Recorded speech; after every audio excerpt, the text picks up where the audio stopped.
Welcome to the Slop Farm. Enjoy the video. You start by connecting the external SSD directly to your MacBook Air using a USB-C or Thunderbolt cable. Make sure the enclosure supports NVMe for best speed. Plug it in and wait for macOS to mount the device. Next, open Disk Utility. You need to format the drive to apps or apps encrypted if you plan to use it as a boot volume. This first step gets you ready to create a usable, fast external drive.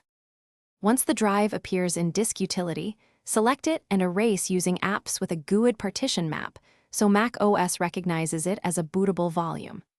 After formatting, restart your Mac and boot into recovery by holding Command-R.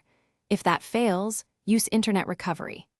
From macOS Recovery, choose Reinstall macOS and select the external SSD as the destination. You'll download and install a fresh system. When installation finishes, set the external SSD as the startup disk in System Settings or hold Option at boot to choose it manually.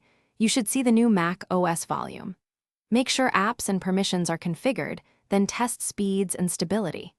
If the drive won't boot, check that firmware is current, try a different USB-C cable or port, and reformat to apps with GUID.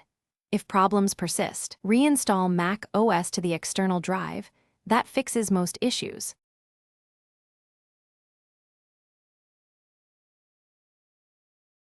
Thanks for watching. Consider subscribing if we helped you today.